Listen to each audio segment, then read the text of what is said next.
ឆ្នាំត្រួយមកដល់ចិត្តខ្ញុំរីករាយណាស់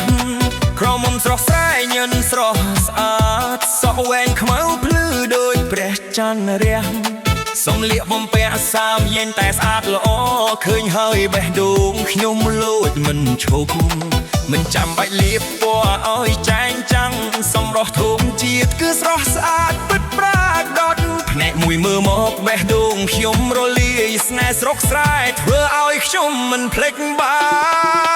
នក្រមុំស្រុកស្រែក៏អែមដែរសម្រស់ធម្មជាតិមើលហើយស្រឡាញ់ណាស់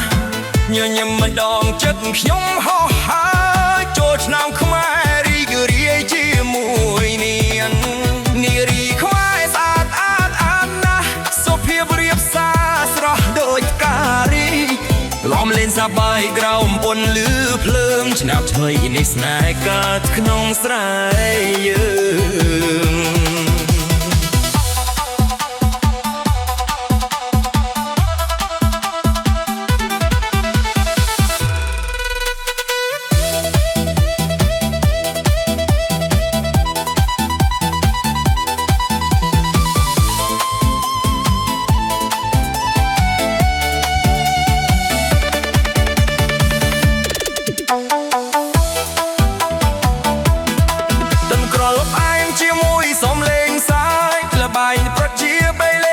ងសប្បាយបាច់ទឹកបាច់ផ្កាក្រៅមេឃខៀវស្រងាត់កាន់ដៃគ្មានរងលេងមិនខ្វល់បី